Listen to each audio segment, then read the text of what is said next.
This brutal Mexican boxer mocked Manny Pacquiao. Es Pacquiao. Así va a quedar, mira. Así va a quedar llorando.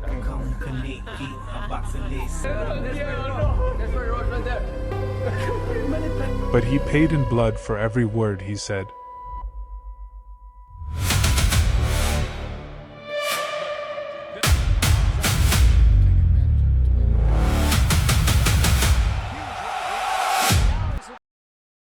November 13, 2010. Arlington, Texas. Cowboys Stadium. This was more than just another title fight. And more than just another major pay-per-view event. It was a night where several stories collided at once: greatness, controversy, redemption, and legacy. On paper, the fight was for the vacant WBC junior middleweight title in front of 41,734 fans. On one side was Manny Pacquiao, already considered by many the best pound-for-pound fighter in the world. A global superstar who had conquered multiple divisions and repeatedly proven that speed, angles, explosiveness, and timing could overcome size. But this fight pushed even those limits. Pacquiao entered the ring against a naturally much bigger opponent. Margarito was taller, longer, and physically stronger. After the fight, Associated Press highlighted that Pacquiao gave away both pounds and inches, while The Guardian noted a 4.5-inch height difference and a 6-inch reach advantage for Margarito. On the other side was Antonio Margarito, a relentless, physically brutal Mexican fighter known for pressure, toughness, and endurance. Before the controversy, he had been one of the most feared fighters in the welterweight division. But by 2010, Margarito's name could no longer be separated from scandal. In January 2009, before his fight against Shane Mosley, illegal plaster-like inserts were discovered in Margarito's hand wraps. The California State Athletic Commission revoked the licenses of both Margarito and his trainer Javier Capetillo, effectively suspending them for at least a year.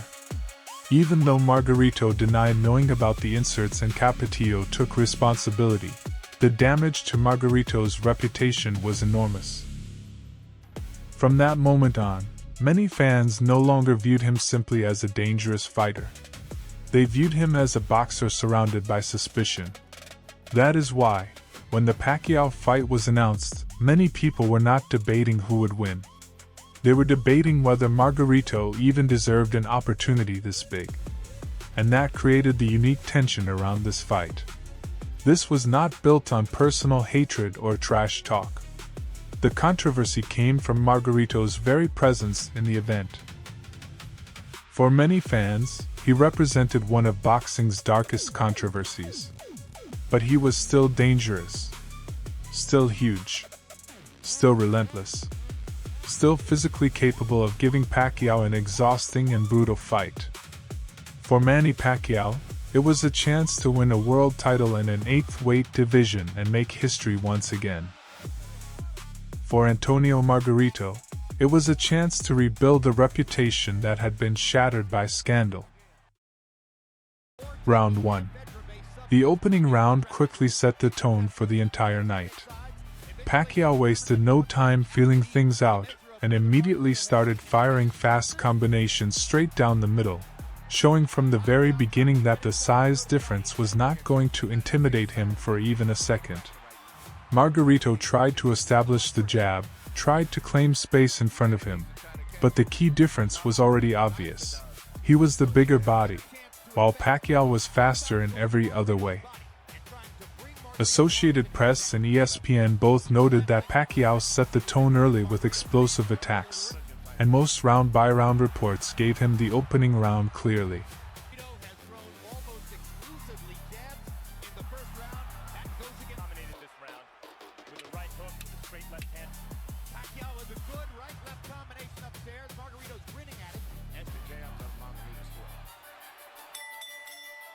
Round 2. In the second round, the picture did not change, it simply became clearer. Margarito still tried to impose himself with size, pressure, and the jab, But Pacquiao was already bringing his biggest weapon into the fight, combination punching. He fired short, rapid bursts, never stayed in place after attacking, and constantly forced the bigger man to react too late. Boxing Scenes specifically mentioned that Pacquiao's faster hands kept landing in round 2, although Margarito did begin answering with occasional hard uppercuts. That is important.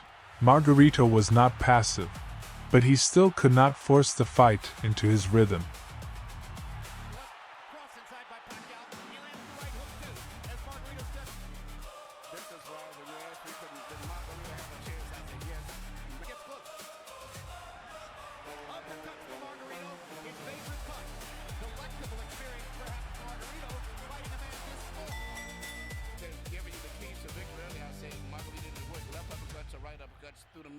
Round 3. By the third round, it became clear that Pacquiao was not just faster. He was beginning to read exactly when Margarito opened himself up for the left hand. Reports started mentioning Pacquiao's clean lefts more frequently here. Margarito continued pressing forward and trying to turn the fight physical, but the dynamic was obvious. He was chasing the fight rather than controlling it. Boxing Scene noted that Margarito kept running into Pacquiao's left hand, and whenever he trapped him near the ropes, Pacquiao answered with speed and escaped the danger with combinations and movement.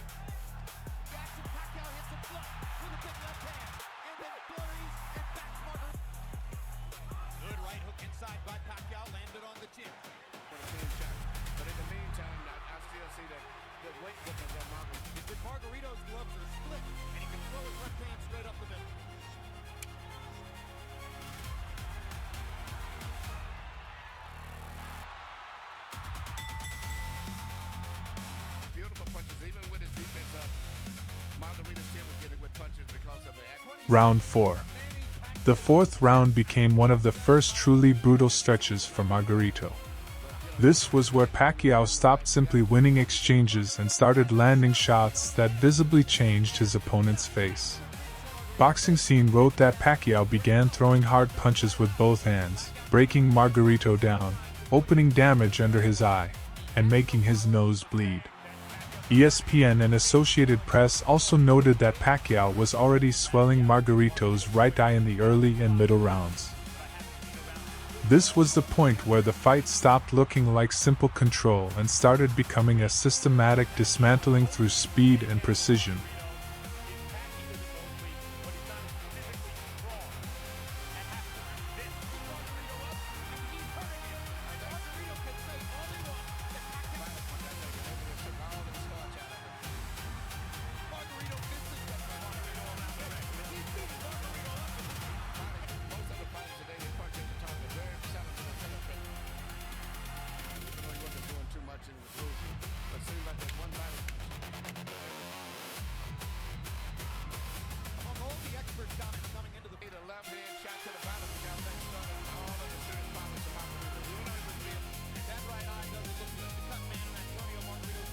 Round 5. The fifth round showed that Margarito was not there to fall apart. This was one of the stretches where he managed to impose parts of his own style, trapping Pacquiao on the ropes, attacking the body, trying to force the fight physically. But even in those moments, Pacquiao almost immediately answered with combinations of his own and refused to let the bigger Mexican turn the fight into a battle of raw pressure. Boxing Scenes specifically mentioned Margarito landing body shots along the ropes while Pacquiao fired back in combinations. And ESPN noted that whenever Margarito reached him, Pacquiao usually responded with 4 or 5 punches in return.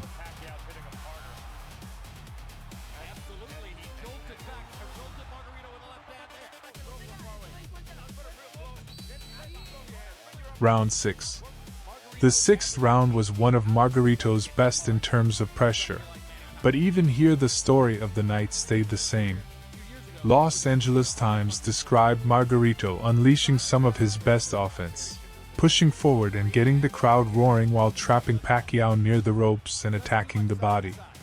But Pacquiao survived the pressure and closed the round with sharp combinations once again.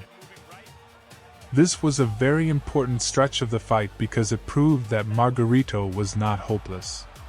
He genuinely tried to break the fight with physical pressure. It just was not enough against Pacquiao that night.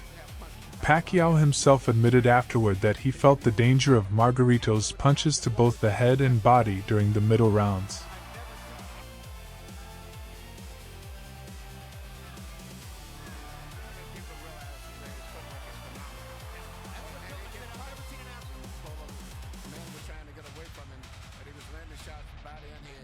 Round 7. In the 7th round, Pacquiao fully regained control.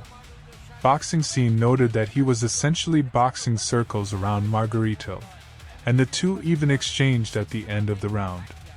This was where the difference in mechanics became especially clear. Margarito had to chase the fight, while Pacquiao chose when to stop, when to fire, when to pivot, and when to unleash another combination.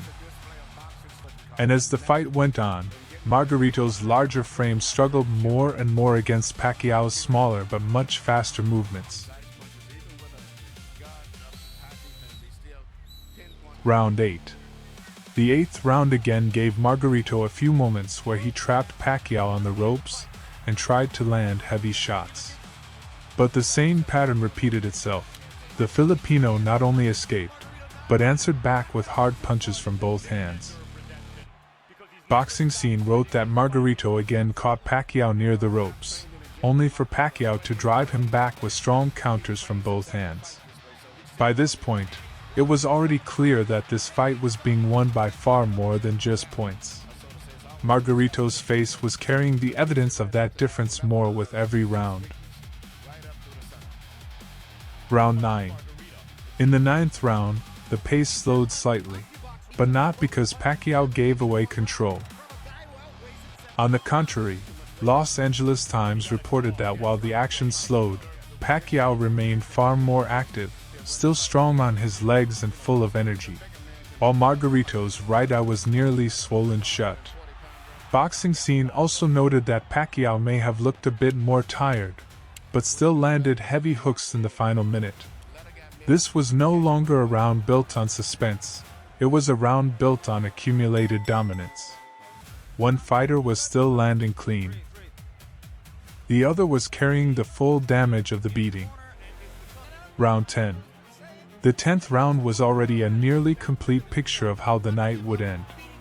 Referee Lawrence Cole examined the badly swollen and damaged right side of Margarito's face, but still allowed the fight to continue.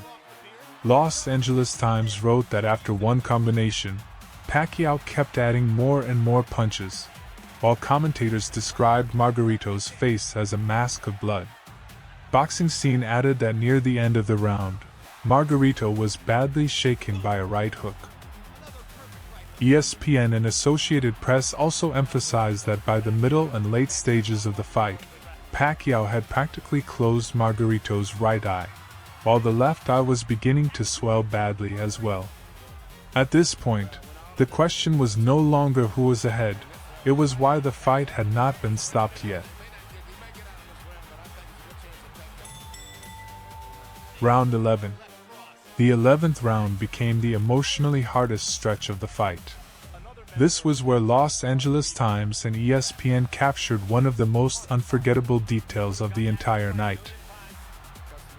Pacquiao himself repeatedly looked toward the referee as if asking him to stop the fight. Margarito had almost no chance of winning. His eyes were horribly swollen, and Pacquiao kept breaking him down with combinations despite the huge size difference. ESPN and Associated Press directly reported that Pacquiao was practically begging Lawrence Cole to stop the punishment because he did not want to cause permanent damage. This was no longer just a victory. It had become a complete, almost brutal, display of class. Round 12. By the 12th round, there was no suspense left. Los Angeles Times wrote that Pacquiao was simply closing out the fight now, moving, staying disciplined, and calmly securing a historic victory. ESPN and Associated Press confirmed afterward that Pacquiao won by unanimous decision, with one judge giving him every round, while AP scored it as a complete shutout. After the fight, Margarito was sent to the hospital, where it was revealed he had suffered a fractured orbital bone. And afterward, Pacquiao said the line that perfectly summed up the end of the night. Boxing is not for killing. And that was the true essence of this fight. Pacquiao did not just beat a bigger opponent. He did not just win another title. He stepped into the ring against a man who had advantages in size, physicality, toughness, and natural weight for the division, and still turned the fight into a lesson in speed, timing, combinations, and pure class. And Margarito, despite all his durability and willingness to fight to the very end, could never accomplish the most important thing: forcing Manny to fight at his pace. What happened after the fight? Pacquiao became a world champion in an 8th weight division, and the night further cemented his status as one of the greatest fighters of his era. Margarito, meanwhile, was remembered not as a man who completed a triumphant comeback, but as a fighter who endured a brutal beating and never truly regained his old reputation afterward. And if this entire story can be summed up in one sentence, it would sound like this: Margarito entered the ring as the bigger and tougher fighter, but Pacquiao turned the night into a story about how absolute class can dismantle even a much larger man, round after round, punch after punch, with no doubt about who the better fighter was.